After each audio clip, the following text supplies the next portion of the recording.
And we are live. Hello, everyone. Thank you very much for tuning in to our webinar on how to be an effective in-district lobbyist. As a quick introduction, if you don't already know, my name is Sam Tracy. I'm director of the Connecticut Coalition to Regulate Marijuana, which you can check out at regulatect.org. We're the organization pushing for the legalization of marijuana, treating it like alcohol here in Connecticut this year. We're a coalition of many different community leaders and member organizations who have that common goal. So we're very happy to have you here today, and I'm very happy to be joined by two other people who are leading the fight for legalization here in Connecticut. Julie Camerata, who's the lobbyist with the coalition, and Paul Kirchberg from Connecticut NORML. So to start things off, we're going to be doing this, since it's a webinar, we'll be having some quick slides. So I'm going to screen share those so that everyone can follow along. These slides will also be available online after the presentation is over. And we will also have links to many documents that will be really helpful for you once we are wrapped up with this. So we are now moving in. So this is a guide to in-district lobbying for marijuana legalization. And we're going to be starting off with a legislative update and a quick tutorial on just how to lobby. That'll be led by Julie. Then Paul will be going into why we should tax and regulate. So essentially all of the reasons in favor of reform. Then I'm going to talk about responding to some common concerns that are brought up by opponents or skeptics of legalization. Then finally, we will be taking some questions from the audience. So you can submit those questions either directly on this live stream. There should be a little window to the right that you'd be able to type some questions in, or you can also comment on our Facebook page, send us a Facebook message, tweet at us, send us a direct message on Twitter. Just reach out. We'll be sure to find your question, and then we can address it at the end. So without further ado, Julie will be talking about a quick legislative update. So the 2017 regular session of the General Assembly ended on June 7th. And we had a couple of bills that were considered that would tax and regulate marijuana like alcohol, but none of them made it out of the committee process, so they didn't make it to the floor for a vote. There was some debate on the House floor as well, but it did not get called for a vote.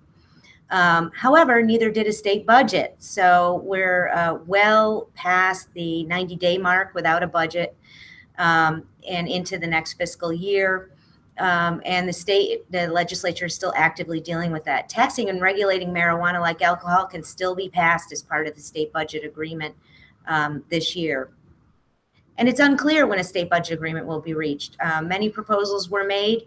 Actually, I think we have over 10 budget proposals right now that have been made thus far. Two included marijuana legalization, and there was also a mini budget from the governor that was not called for a vote. So, you know, it's still very unclear. But what is clear is the longer that the state operates without a budget, the more pressure there will be on legislators to reach an agreement.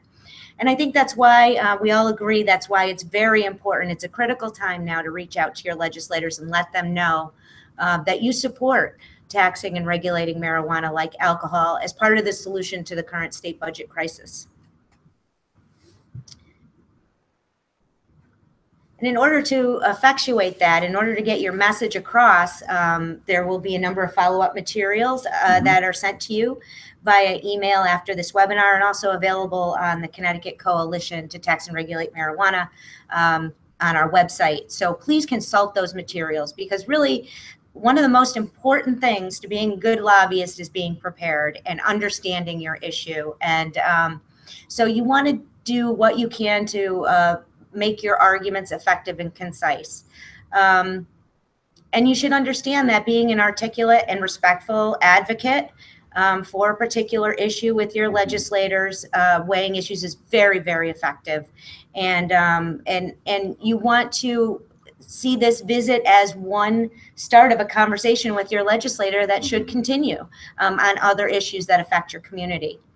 So again, back to how to get yourself prepared, just be professional at every level of this. So research the issue with the materials we provided, research your legislator, even if you know who they are, go to their website page and check out. Sometimes you'll see pictures of their family. You'll find out you're a member of club that they're a member of, and you'll find ways to begin a conversation with them. Prepare your talking, what the key issues are to you. Look through the issues, the materials we have available for you, and really focus in on a couple of issues that are very important to you, and perhaps highlight those and discuss those. Bring a copy of materials that we provide you, including, and put your name and address and contact information with a business card if you can, to leave behind after the meeting. And just to butt in for a second, Sure. too, this is Sam. I do think, and we've talked about a lot before, that a big part of preparation is a professional appearance. Yes. And maybe once we take the slides back down, I can do a little further demonstration. But as many people maybe who watched our Facebook Live video a little while ago, you know that my beard can get incredibly long in between big public meetings, which I definitely prefer to do. But I do also recognize that, you know, maybe walking in with a giant beard to a meeting might look a little scraggly or unprofessional or something like that. So before a big meeting, before an event, I'll always trim it down to make sure it looks clean and professional, just because as a general rule, we really like to say that you should just dress like a legislator. People respond better to people that, you know, look and act kind of like them. And if that's the way that they're used to being addressed, that's the way that you can be most effective. So it's kind of the time that, you know, if you've got a suit, put it on, or some kind of equivalent. Make sure that your hair is trimmed down. Don't wear any hats or anything, and just look as professional as you can. And shouldn't have to say it, but we will. Don't smell of marijuana. That's a really bad message to leave. Absolutely. But along with that, I mean, it goes along with the second item on the slide, which is just be considerate. Make an appointment. Be on time for that appointment. Dress neatly in business attire, as Sam was talking about, or dressing like your legislator. And you can find that out by doing your research ahead of time and looking at their website. You know, when you do get your appointment or your discussion with your legislator, make sure you just do the kind things that you normally do in conversation. Thank your legislator for his or her time up front, and their staff. They do have a lot of people trying to meet with them and a lot of issues to juggle. So you need to recognize that there's a lot of things going on, and that it is kind of them to make the time for you, especially when there's a budget up for discussion. And do that at the beginning and the end of your meeting. Again, you want to present and discuss your position. Be respectful in your tone and your delivery, and of the time, because they will be under time constraints, as you may be as well. And you may hear some things or discuss some things with which you disagree with your legislator. It's really important to be aware of that, aware of facial expressions. You know, I've been lobbying this issue now for this year in Connecticut, and I've gotten all sorts of reactions. And it was a learning curve even for me, you know, to recognize you hear some pretty crazy responses that you would consider crazy as to why folks are, you know, reticent about marijuana. Be respectful, try not to make faces, and offer to provide information when you hear some things that you don't believe. For example, that it's a gateway drug. We hear that a lot. We know we don't have proof of that, but it's a real common reaction. And then make sure you can, this is really critically important. I think this is probably the most important part of the meeting, is finding out where your legislator really stands. We need to, although you may have a really great conversation, it may just be a conversation. You need to ask directly, will you support taxing and regulating marijuana like alcohol in Connecticut? Whether that's saying if it was an independent bill in Connecticut. And B, which is a very distinctly different question, would you support taxing and regulating marijuana like alcohol in Connecticut as part of this year's budget solution? Those are two very distinctly different questions. We could talk all afternoon about that, but trust us, they're two different questions. And then make sure you send a follow-up email or note. Again, thanking them again before you leave, and their staff, and send a follow-up email or note, because it should be about building a relationship with your legislator, whether you agree or disagree. This could be a long-term relationship that works out well for both of you. So treat it as such. Absolutely. So thank you so much, Julie. And if any of our viewers or listeners have any questions about the specific how to lobby side of things, feel free to just start sending those to us over on Facebook or Twitter or right here on this YouTube page, and we'll get to those at the end of the presentation. And Paul Kirchberg from Connecticut Normal is going to guide us through it.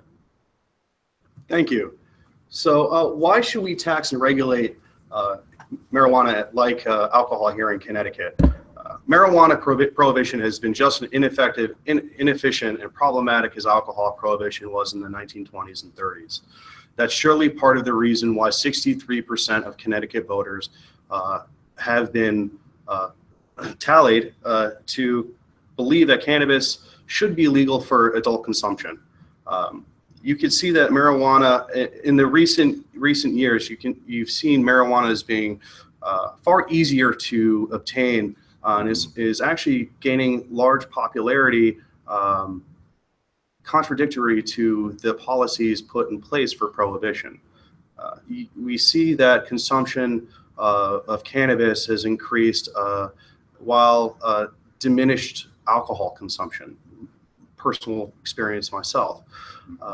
The concern here is marijuana may or may not be good for everybody, but it should be an option.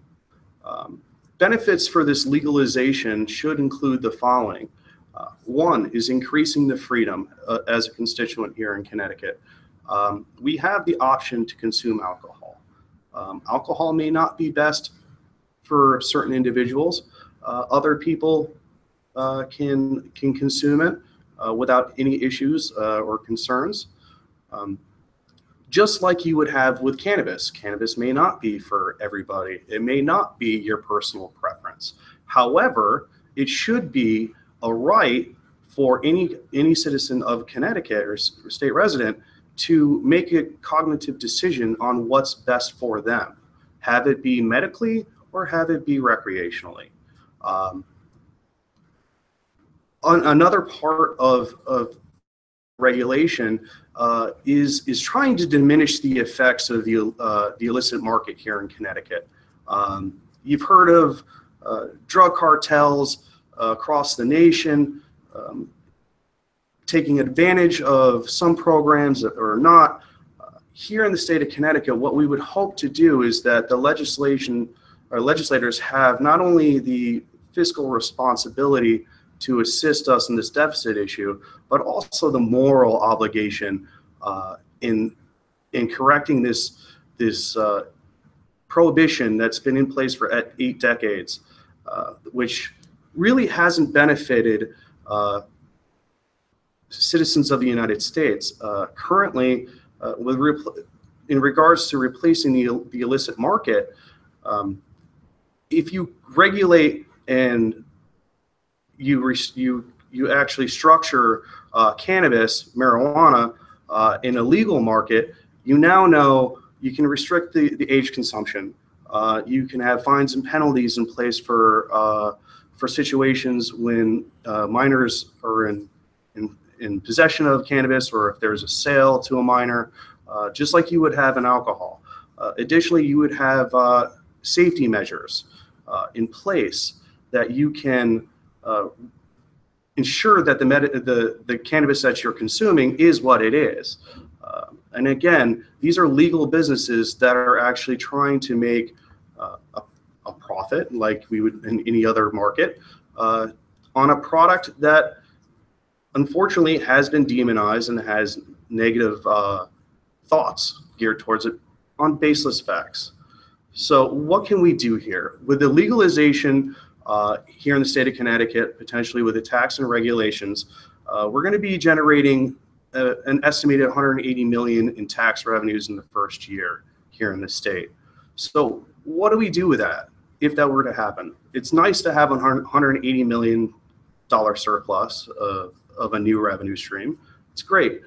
However, it's important, just like it is to educate the youth on activity, on consuming, to be known that alcohol is not necessarily something that you can be consuming, but it's something that is taught to youth which has a more impactful meaning overall in their life, with education starting at a young age. We have seen alcohol consumption and nicotine consumption in the recent years dramatically decrease. I believe it's up to 30% now as of recent polling, where you're actually seeing that through education, alcohol consumption in youth and teens, and nicotine as well, has vastly diminished. I would hope that with instituting a tax and regulation of cannabis, that we would have a set amount or percentage or something that legislators can identify as being a funding for these educational programs, because we really honestly need to promote the positive effects of public health. Again, with public health, making sure that the cannabis is properly taken care of as it's being grown and cultivated, that there are no heavy metals, that there are no pesticides, that extractions are safe, that your containers are tamper-proof. The thing here is we shouldn't be afraid to have cannabis in our society, in our households, because when it comes down to it, it really is the adults in the house that need to be responsible for the use in their guardianship.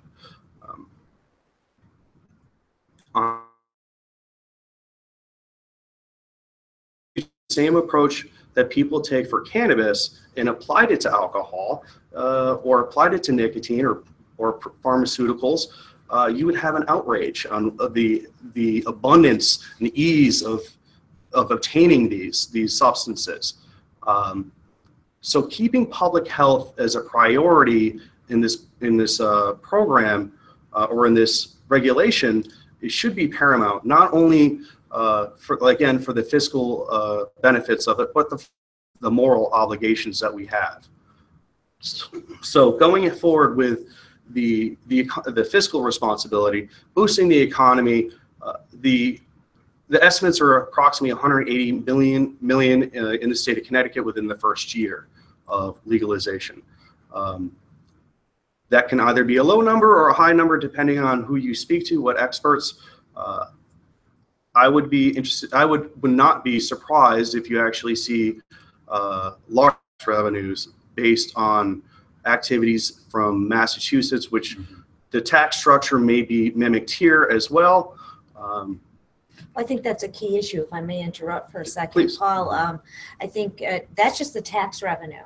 And I think that's what folks have been focusing on. But in the state of Connecticut right now, jobs are badly needed. Industry is Correct. badly needed. And this is going to lead taxing and regulating marijuana like alcohol is actually a really unique situation for all states that decide to do it, because all of that activity must be contained within the state's borders. That means that every job associated with growing, handling, selling, and regulating marijuana will be in-state Connecticut jobs.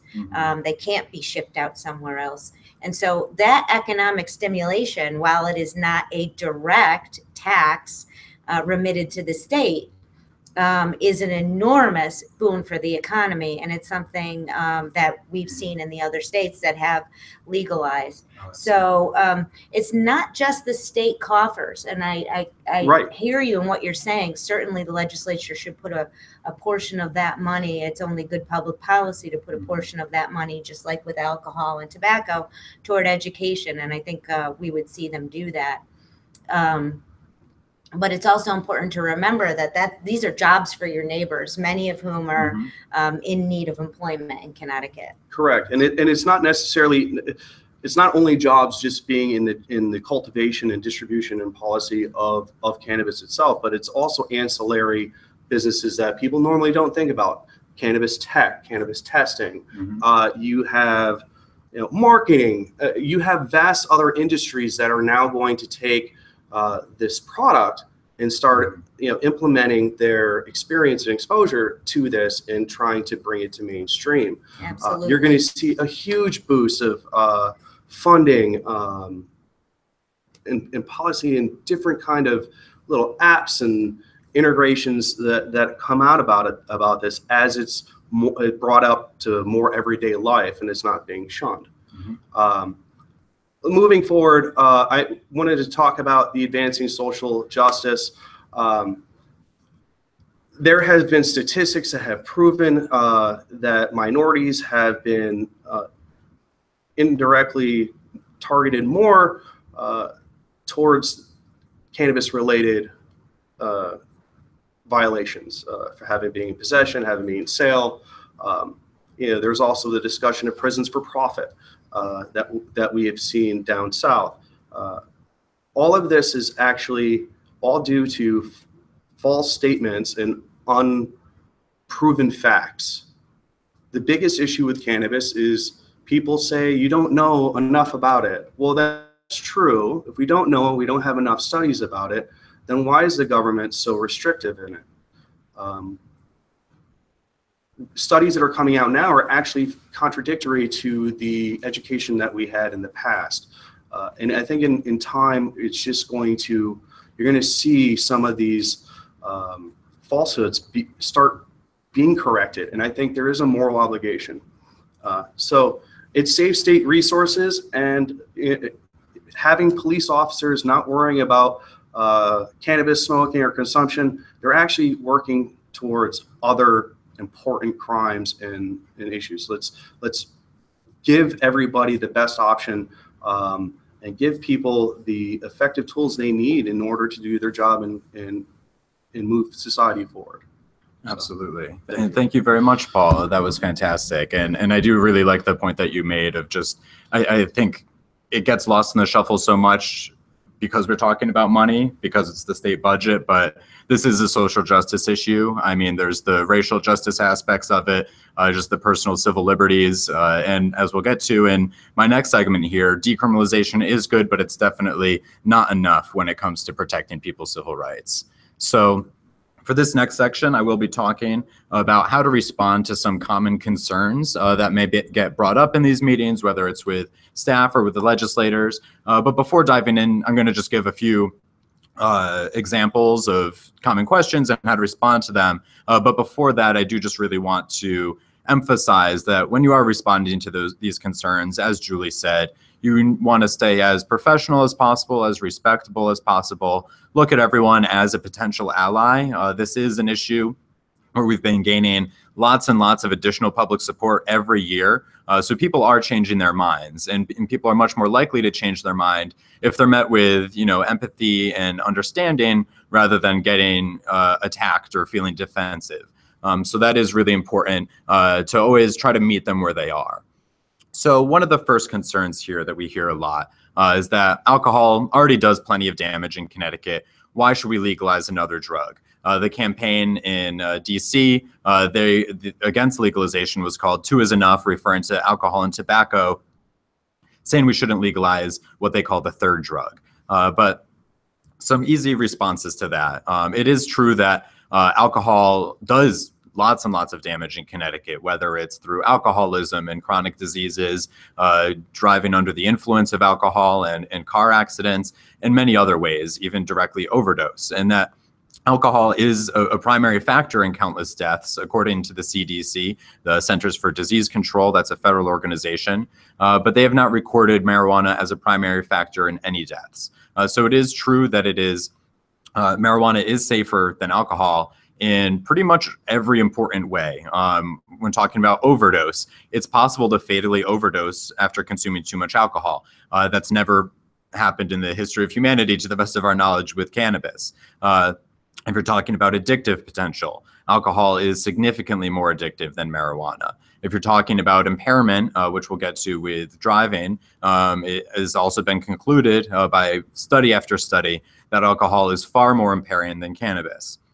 And every objective study on marijuana has concluded that it's both less harmful than alcohol, both to the consumer, which is important, but society more broadly, because there are a lot of other bleed over effects from alcohol, including violence and other things like that.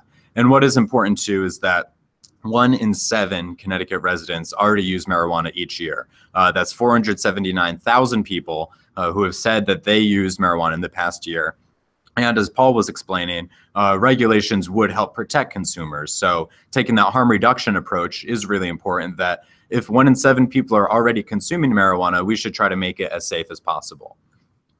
Another common concern that we get is the claim that marijuana is a gateway drug, and especially why would we want to legalize it during the opioid overdose crisis? So similar to the other question, there's already this other drug that's doing so much damage. Why should we add marijuana to that? And first of all, just addressing the gateway side of things, the gateway drug theory has been thoroughly debunked. Really, the tiny kernel of truth that people cling on to is that most heroin users, for example, have also started on marijuana. And that is true, but they also use alcohol, they also use tobacco here, and that's not really a causal link. If you look at the people who use marijuana compared to the people who use those other drugs, the vast majority of people who use marijuana never move on to any other drugs. About half of Americans admit to having tried marijuana, but less than 15% admit to having tried cocaine, and that's the second most popular illegal drug.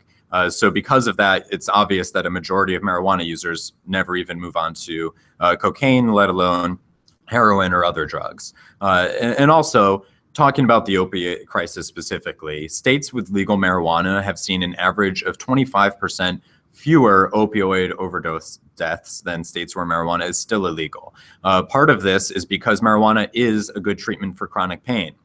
That's one of the things that marijuana is most useful for. If you look to states that allow it, it is a large amount of the recommendations there, and it's also what opiates are typically prescribed for. And similar to marijuana being a safer alternative for recreational use compared to alcohol, it's a safer alternative for the treatment of chronic pain compared to opiates. But unfortunately, Connecticut doesn't even include chronic pain in its medical marijuana program. We're one of very few states that does not. Another question is, wouldn't legalizing marijuana increase use among youth? This kind of what about the children mentality. And that, of course, is very understandable. No one, whether you're in support of making marijuana legal or keeping it prohibited, no one is saying should be using marijuana. We care just as much about protecting young people as those who wish to keep marijuana illegal. So it's very good to emphasize this to lawmakers and not just brushing off this idea that, oh, marijuana is not so bad, so who cares if kids use it? That's not what we're trying to say. We want to make sure that kids aren't using it, and prohibition, as Paul said, is very bad at that. That's because drug dealers don't card. In a completely regulated market where we have state licensed facilities who are selling marijuana, businesses would be required to ask for proof of age, just like when you buy alcohol, and they would face severe penalties for selling marijuana to minors. That makes it actually paradoxically more difficult for kids to get their hands on marijuana after legalization, because as we all know, it's unfortunately incredibly easy for kids to access cannabis currently. And also research, study after study, has been showing that reforming marijuana laws, whether it's decriminalizing medical marijuana or regulating it like alcohol, that it doesn't increase teen marijuana use. We do have some really good numbers, and all of this will be in much more detail in the documents that we will both send out and include on our website, which you can check out for links to these studies that I'm referencing. But in Colorado, high schools, in surveys of high schoolers, they actually found that past month marijuana use has gone down. It's a slight decrease, but it's certainly not the huge increase that opponents were warning about. That so many of these high schoolers have actually ended up using less marijuana.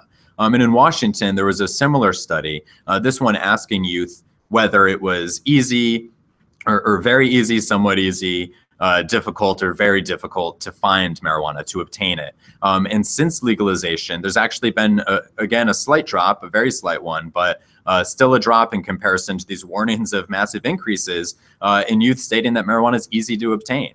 So as we eliminate the black market where there is no ID checking and we move sales behind regulated counters, it actually is better for youth and prevention.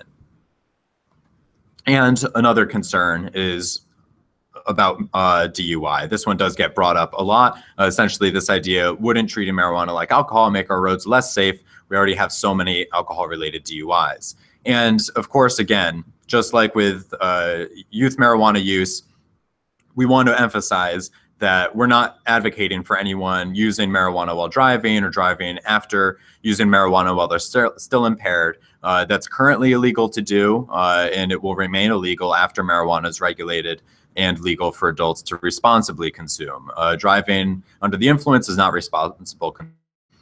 And it gets brought up a lot that there is no breathalyzer for marijuana. People say that we shouldn't legalize it until we actually have some way to test impairment in an objective way.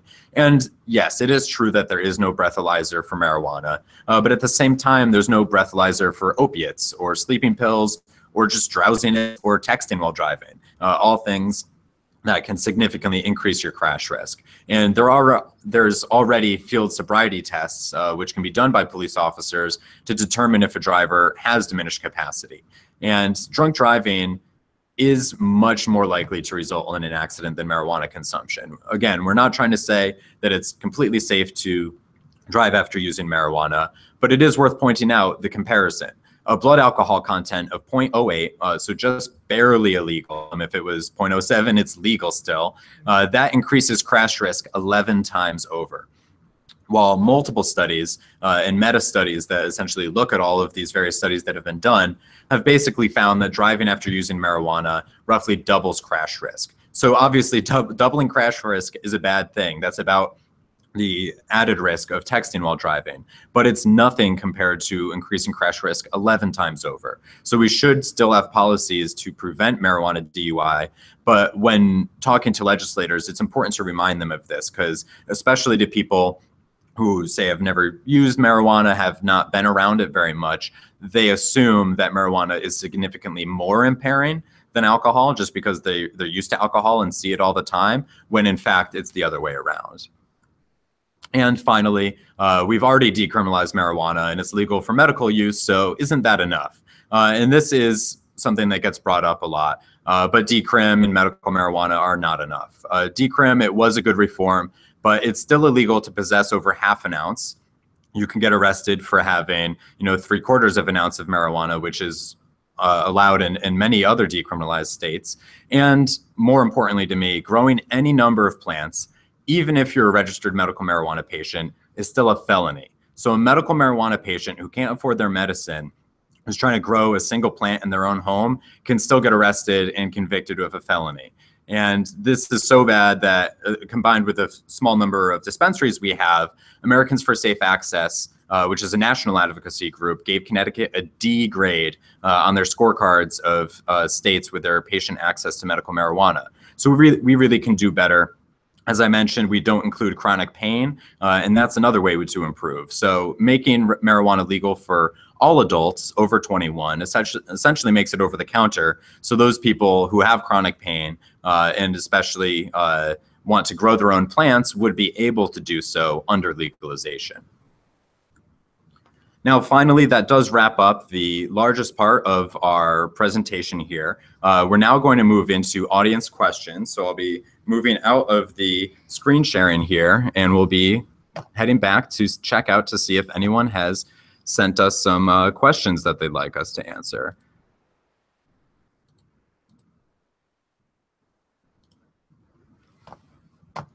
All right, everyone, we see we've got some viewers on here right now, so we will be looking for some questions. So our first one from Matt and a lot of numbers says that, Matt says, I spoke with the offices of both my rep and my state senator, and they were unclear with their respective stances on legalization. The answer I got was, I don't really know what he supports. Advice? So Julie, would you like to take that when a staffer is being kind of wishy-washy about where the legislator stands? Well, I think at that point you need to schedule an appointment. That's the best. Request an appointment, do so via phone call and follow up with an email. That's really the best way to find out what the answer is. And in a lot of cases, bringing those materials, again, that you'll be receiving and will also be posted on our website, and just leaving those behind and then saying, can I follow up with you? Because if this legislator has not made up his or her mind, there actually is, that's great news, because there's actually ability to be able to have a conversation there. And so take that opportunity and have the conversation. Absolutely. Thank you, Julie. And we do see one other question here, also from Matt, and I'll just take this one real quick, saying that CBD oil is legal to buy in Connecticut. How do I pivot the conversation to include cannabis in all forms? And just similar to kind of the broader statement of why our current policies aren't enough. So just because someone can, say, obtain CBD oil, or just because you can become a registered marijuana patient, medical marijuana patient here in Connecticut, that's not enough yet. You're to grow any plants. You'll still be arrested if you have too much, which is absurd both from a medication standpoint, but then also from a recreational standpoint. People can have a wine cellar, and that's allowed. So it really shouldn't be prohibited from having more than a small personal amount for cannabis. And because of that, you should essentially, you can refer to that document that we have. We've got some more studies that maybe you can point them to show them why trim is not enough. So far, that is the only question that we see. If anyone else has any lingering ones, we do see we've got 15 viewers live right now. This will be available for download and just to view on our YouTube page after it's wrapped up, and we will be able to answer questions in the comments here. So if you end up with any other ones, we would be very happy to answer those after the fact. But this is your one last opportunity before we totally wrap up our conversation to get us here live. Otherwise, it might take us a little longer to respond, and you won't get to see us do it in person. So going once. Well, I think one thing, if I can fill a little time here, just quickly, one thing I would like to suggest back to Matt again was try to have that meeting in the district. You don't necessarily have to go all the way out to Hartford.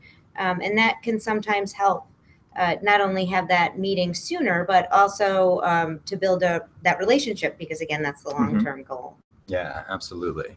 We do see one more question here. Since Massachusetts just legalized, does that add any additional pressure for Connecticut? Paul, do you want to take this one?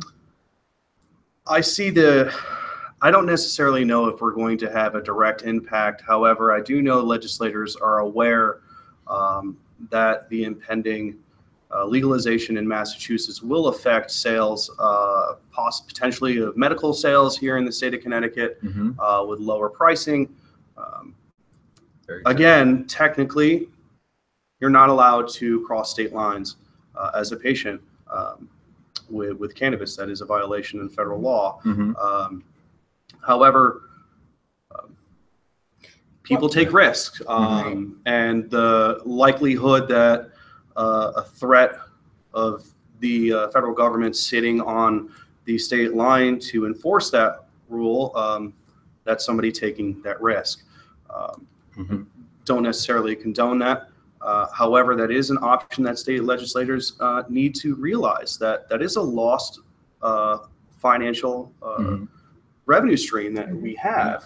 Well, I think there's a couple issues here. There's with Massachusetts legalizing right over the border, any town or city that is along that border, we have this issue with gas prices, right, where people cross over. Right. Well, what that does is it actually puts additional pressure on those towns that are right on the border for enforcement, as well as any other towns that might be on the way for, say, consumers from New York, which is a very big population, which is about twice the demand of our, doubles our in-state demand. Yeah. So I think we have this additional pressure that frankly falls a lot on the cities and towns in the state of Connecticut, yet without a program and still having prohibition, it provides absolutely no revenue for relief.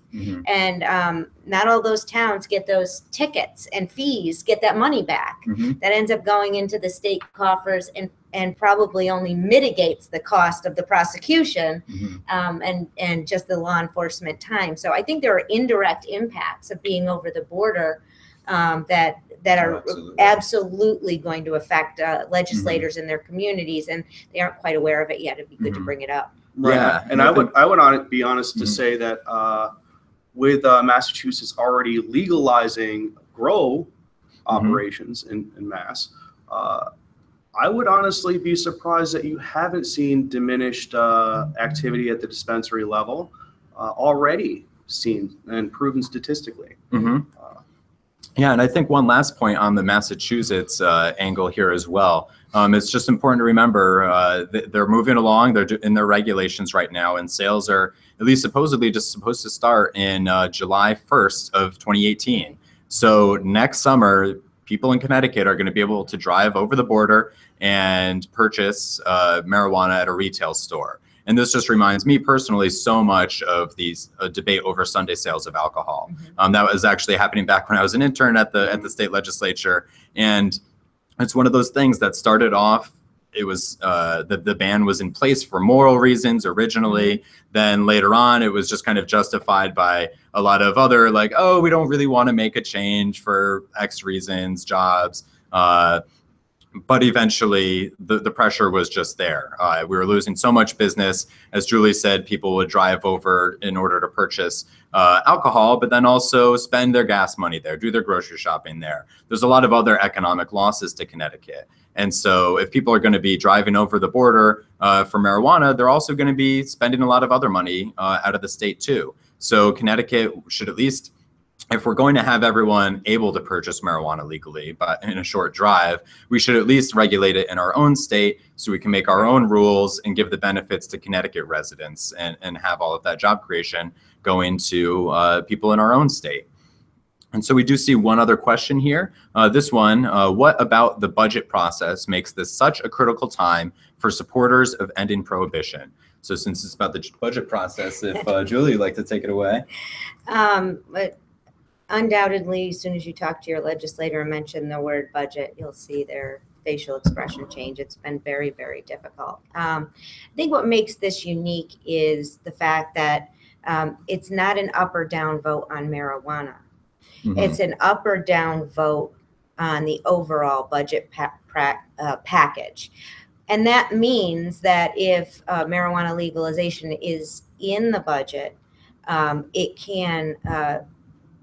it has a better chance of passing than it does if you're asking for an up or down vote on marijuana directly, because that simply is just not as pressing an issue as this package. Some folks take exception to that and they say, well, we never should have done it, and we shouldn't do it just for that reason. I don't think it means that folks are doing it just for that reason. I think what it means is that we're getting the focus and attention that we need to get on this issue, and the kind of real serious discussion that I don't think, unfortunately, was afforded us in the committee process, and I don't think the legislature has really had at this point. And it forces them to have that conversation. And I think that's a good thing. And it's also, though, it's timely. So it's very critical that you start making those appointments and even going to office hours for your legislators. Most, if not all legislators have office hours. They list them on their website. Sign up for your legislators' updates by email. They'll come right in. They'll tell you what coffee shop or town library or where they'll be meeting for their office hours, and just go and talk to them about this. I think it's really important that we reach out now. Absolutely.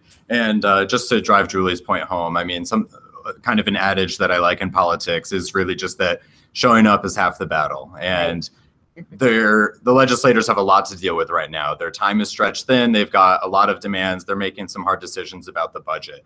And they're only talking to a limited number of people. And if a handful of those people end up being advocates of marijuana legalization, they'll start feeling that pressure and start thinking, hey, maybe this actually isn't a crazy idea. Maybe what I was thinking previously about this being a non-starter was actually pretty unreasonable. And this could be a good path forward as part of the budget.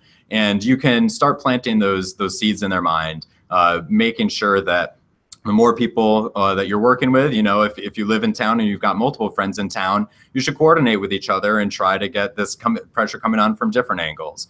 Because if we show up, if we make our case, that's more than many other issues are doing right now. And that will make it possible for us to pass this as part of the state budget this year. So this is a interesting opportunity. I've read the other day that Connecticut's one of only 2 states in the country without a budget right now. Right.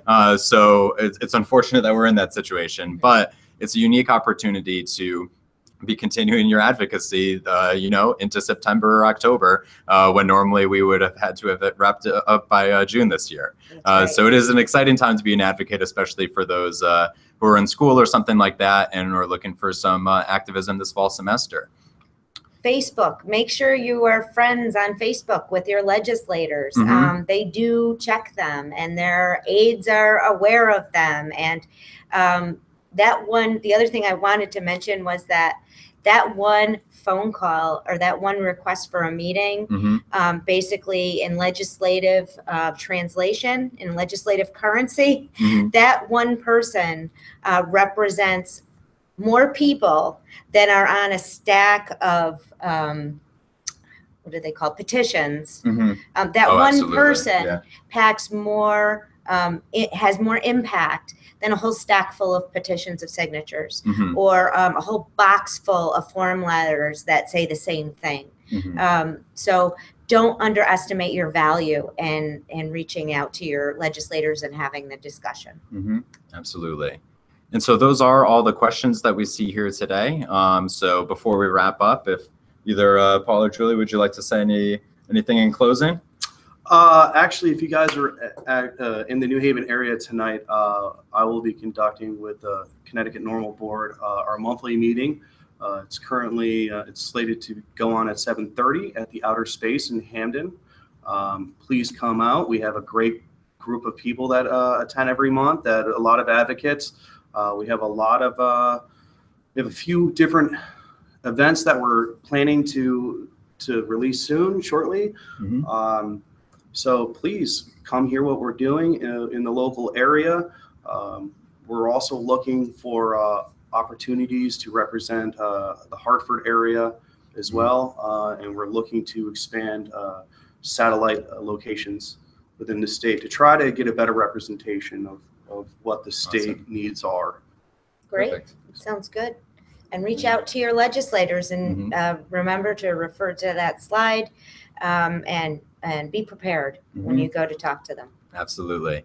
And yeah, so that is everything. So thank you very much to everyone who tuned in for the live stream. As I said, this will be available just as a recording on our YouTube page directly. We'll also be sharing that on Facebook and Twitter. So be sure to look out for those. Now, we do have materials that will be coming out as well. So make sure to check those out at our website. That's regulatect.org. You can find a bunch of information in our fact center there. There's a Get Involved tab where you can both call and email your legislators. But as we said, doing those in-district meetings is incredibly important. So make sure that you're getting those arranged. And I hear we have one more question here. So we'll take that before we wrap up, just because we got the opportunity. This one is, what are the odds on federal descheduling of cannabis in the next few years? I would say next to zero. Maybe we would have had a chance with a different presidential administration, but because of President Trump and the people he surrounded himself with, especially Attorney General Jeff Sessions, who is a staunch opponent of any sort of marijuana legalization or any sort of reform, I should say, even decriminalization. Unfortunately, we're kind of taking some steps back at the federal level. But it does seem pretty clear that there are also certain states' rights advocates within the administration, which is great. So I do think that they are going to continue allowing states to move forward with their own reforms. So I think that is important. They're not going to be touching medical marijuana programs so far. They haven't said anything about recreational marijuana programs and interfering with those. And the governors of all of the states that have already passed legalization are standing up and defending their state laws. So we have 8 states plus DC already. It would be great if we could add Connecticut to that. So the federal government, it is kind of a strange mix between allowing states to do their own thing. But as far as federal policy about the scheduling of marijuana or any sort of national legalization, unfortunately, that does not seem very likely in the near future. So since I don't see any other questions, we're going to wrap it up here. So thank you again so much to everyone who tuned in. This will be available online after the fact, and be sure to check out our website or just the description of this video where we can put in links to all of the documents that we mentioned.